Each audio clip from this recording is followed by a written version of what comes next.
어떻게 하면 효과적으로 배울 수 있을까요? 그 비밀을 한번 파헤쳐 보려고 하는데요. 오늘은 교수 목표 분석이라는 말하자면 일종의 설계도를 통해서 잘 만들어진 학습 경험의 비밀을 알아보겠습니다. 이런 경험 다들 한 번쯤 있으시죠? 어떤 수업 내용은 머리에 그냥 쏙쏙 들어와서 평생 기억에 남는데 또 어떤 건 교실 문을 나서는 순간 까맣게 잊어버리잖아요. 이 차이가 대체 어디서 오는 걸까요? 네, 바로 그 해답이 학습의 설계에 있습니다. 바로 이겁니다. 이게 오늘 우리가 이야기할 핵심 철학이에요. 훌륭한 학습이란 단순히 뭘 아느냐가 아니라 그걸 가지고 뭘 할 수 있느냐에 달려 있다는 거죠. 그러니까 지식을 머리에 그냥 쏟아붓는 게 아니라 학습자가 그걸로 실제로 무언가를 해낼 수 있게 만드는 것. 이게 바로 잘 설계된 교육의 진짜 목표인 겁니다. 오늘 우리가 살펴볼 내용인데요. 먼저 아는 것에서 하는 것으로의 전환이 무슨 의미인지 알아보고 그 다음에 학습의 청사진, 즉 목표 분석에 대해 자세히 들여다볼게요. 그리고 나서 가네와 블룸의 이론을 통해 목표를 어떻게 분류하는지 보고 마지막으로 이 모든 설계라는 게 왜 중요한지 정리하면서 마무리하겠습니다. 자, 그럼 첫 번째 주제부터 시작해 볼까요? 아는 것에서 하는 것으로. 이게 바로 교수 설계의 핵심 철학인데요. 가장 기본이 되는 원칙은 학습자의 지식이 아니라 학습자의 행동에 집중하는 겁니다. 이 문구가 핵심을 딱 짚어주죠. 아는 것보다 해보는 경험을 줘야 학습 동기가 유지된다. 그러니까 그냥 정보만 쭉 나열하는 게 아니고요. 학습자가 직접 뭔가를 해보는 경험을 줘야 한다는 거예요. 그래야 동기가 훨씬 더 강하게 유지된다는 거죠. 생각해 보세요. 웹사이트 개발 이론만 줄줄 배우는 것보다 내가 직접 코딩해서 간단한 웹사이트라도 하나 만들어 보는 수업이 훨씬 더 재밌고 기억에 남지 않겠어요? 바로 그겁니다. 좋아요. 그러면 이렇게 행동 중심의 학습을 어떻게 체계적으로 설계할 수 있을까요? 바로 여기서 목표 분석이라는 우리가 계속 이야기하고 있는 청사진이 등장하는 겁니다. 교수 목표 분석. 말이 좀 어렵게 들릴 수도 있는데 사실 간단해요. 최종 목표를 이루기 위해서 학습자가 꼭 거쳐야 할 단계들이 있겠죠? 그걸 하나하나 체계적으로 찾아내고 또 논리적으로 순서를 맞추는 과정이에요. 정말 딱 건물을 짓기 전에 설계도를 꼼꼼하게 그리는 거랑 똑같은 거죠. 자, 이 그림을 한번 보세요. 이게 바로 교육 프로그램을 만드는 전체 과정, 즉 청사진입니다. 저기 제일 왼쪽에서 시작하는 교수 분석이라는 첫 단계 보이시죠? 바로 저기가 전체 설계의 방향을 결정하는 정말 중요한 출발점이에요. 여기서 첫 단추를 잘 꿰어야 전체 학습 경험의 퀄리티가 확 달라지는 겁니다. 이 그림을 보면 관계가 더 명확해져요. 교수 분석이라는 큰 틀 안에 목표 분석이 핵심으로 자리 잡고 있는 거죠. 그러니까 목표 분석은 이 교수 분석이라는 더 큰 과정의 심장부라고 할 수 있습니다. 비유하자면 전체 교육 설계라는 건물을 지을 때 가장 중요한 기초 공사라고 생각하시면 딱 맞아요. 자, 이제 청사진의 기초가 뭔지 알았으니까 다음 단계로 넘어가 보죠. 우리가 목표로 하는 그 행동, 즉 학습 목표에는 과연 어떤 종류들이 있을까요? 이걸 아주 체계적으로 정리한 사람이 있습니다. 바로 교육심리학자 로버트 가네인데요. 그가 제시한 5가지 학습 영역을 통해서 한번 알아보겠습니다. 가네 이론의 핵심은 바로 이 문장이에요. 모든 학습이 똑같은 방식으로 이루어지지는 않는다. 너무 당연한 말 같지만 굉장히 중요합니다. 학습의 종류가 다르면 가르치는 방법도 당연히 달라져야 한다는 거죠. 생각해 보세요. 자전거 타는 법을 가르치는 거랑 역사적 사실을 가르치는 거랑 방법이 똑같을 순 없잖아요. 그래서 가네는 학습의 결과를 이렇게 5가지로 명확하게 나눴습니다. 언어 정보, 지적 기능, 운동 기능, 태도, 그리고 인지 전략. 자, 이게 뭔지 하나씩 간단하게 짚어볼게요. 첫 번째는 언어 정보. 이건 우리가 보통 암기한다고 말하는 것들이에요. 어떤 사실이나 지시를 기억해서 말이나 글로 표현하는 능력이죠. 예를 들어 프랑스의 수도는 파리다 라고 말하는 것. 바로 이런 게 언어 정보에 해당합니다.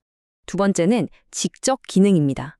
이건 단순히 아는 데서 그치는 게 아니라 그 정보를 활용해서 뭔가를 해내는 능력이에요. 규칙을 적용해서 문제를 풀거나 개념들을 분류하는 것 같은 거죠. 예를 들면 여러 단어를 보여주고 여기서 명사만 골라보세요 라고 했을 때 그걸 해내는 능력이 바로 지적 기능입니다. 세 번째는 운동 기능. 이건 말 그대로 몸으로 하는 거죠.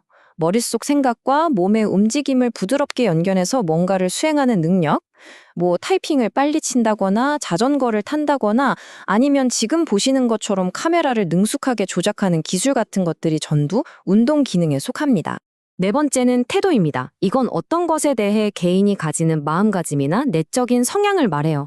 그러니까 분리수거가 중요하다는 걸 아는 것과 실제로 분리수거를 해야겠다고 마음먹고 실천하는 건 다른 차원이잖아요. 바로 그 마음의 상태, 어떤 선택을 하도록 만드는 그 경향성이 바로 태도입니다. 자, 마지막 5번째. 가장 높은 수준의 능력인 인지 전략입니다. 이건 한마디로 학습하는 방법을 아는 능력이에요. 요즘 많이 이야기하는 메타인지랑 아주 관련이 깊죠? 스스로 학습 계획을 세우고 내가 지금 잘 이해하고 있나 점검도 하고 또 문제를 풀 때 나만의 전략을 만들어내는 것. 이런 아주 고차원적인 능력을 말합니다. 네, 지금까지 간의 이론을 통해서 학습 목표에 어떤 종류가 있는지 알아봤습니다. 그럼 이제 또 다른 거장, 벤자민 블룸의 이론을 만나볼 차례인데요. 블룸의 이론은 이 목표들이 얼마나 복잡한가, 즉 그 수준을 어떻게 나눌 수 있는지 알려줍니다. 블룸의 분류 체계. 이건 교육 목표를 생각의 깊이, 즉 인지적인 복잡성에 따라서 단계별로 정리해 놓은 일종의 사다리라고 생각하시면 쉬워요. 가장 단순한 생각에서부터 가장 복잡하고 창의적인 생각까지 차곡차곡 계층을 쌓아 올린 거죠. 근데 여기서 정말 재미있는 포인트가 있어요. 이 이론이 가만히 있었던 게 아니라 스스로 진화를 했다는 겁니다. 보세요. 1956년 처음 나왔을 땐 지식, 이해 같은 명사를 썼거든요. 그런데 2001년에 개정되면서 기억하기, 이해하기처럼 전부 행동을 나타내는 동사로 바뀌었어요. 이거 그냥 단어만 바꾼 게 아니라 엄청난 철학적 전환입니다. 학습은 박제된 명사가 아니라 살아 움직이는 행동이라는 선언인 거죠. 그리고 또 하나, 맨 꼭대기 단계가 평가에서 창조로 바뀌었다는 점. 이것도 중요해요. 기존의 지식을 평가하는 것을 넘어 아예 새로운 것을 만들어내는 능력을 교육의 궁극적인 목표로 보게 된 겁니다. 이게 얼마나 다른 차원인지는 예시를 보면 바로 와닿습니다. 피라미드 맨 아래 기억하기 수준의 목표는 이런 거예요. 꽃의 각 부분 이름을 말해보세요. 그냥 외운 걸 꺼내는 거죠. 하지만 맨 꼭대기, 창조하기 수준의 목표는 완전히 다릅니다. 이런 환경에만 살 수 있는 새로운 종의 꽃을 한번 디자인해보세요. 이건 자기가 아는 모든 지식을 총동원해서 세상에 없던 걸 만들어내야 하는 완전히 다른 차원의 과제인 거죠. 자, 지금까지 목표 분석이 뭔지, 그리고 가네와 블룸의 이론을 통해 목표의 종류와 수준을 어떻게 나눌 수 있는지, 그러니까 효과적인 학습을 설계하기 위한 여러 도구들을 살펴봤습니다. 이제 이 모든 걸 종합해서 도대체 왜 이렇게까지 체계적으로 설계하는 게 중요한지 그 이유를 정리해 보겠습니다. 오늘 이야기의 핵심을 딱 정리해 볼게요. 첫째, 효과적인 학습은 뭘 아느냐가 아니라 뭘 할 수 있느냐에 초점을 맞춘다는 것. 둘째, 목표 분석은 바로 그 할 수 있는 것을 만들어내기 위한 튼튼한 청사진이라는 거고요. 셋째, 가네의 이론은 우리가 하려는 행동이 어떤 유형인지 알려주고, 넷째, 블룸의 이론은 그 행동의 복잡성, 즉 난이도를 정하게 도와줍니다. 결국 이 모든 과정은요, 가르치는 사람에게는 든든한 지도를, 배우는 사람에게는 명확한 이정표를 줘서 학습 효과를 최고로 끌어올리는 아주 강력한 방법인 셈입니다. 자, 이제 마지막으로 한번 생각해 보세요. 여러분이 앞으로 무언가를 가르치거나 혹은 배울 때 여러분 손에는 최종 목표까지 안전하게 안내해 줄 청사진이 들려 있나요? 아니면 그저 막연하게 지식만 쌓아 올리고 있나요? 이 질문에 스스로 답해 보는 것, 어쩌면 그게 바로 여러분의 학습을 완전히 바꿔놓을 첫걸음이 될지도 모릅니다.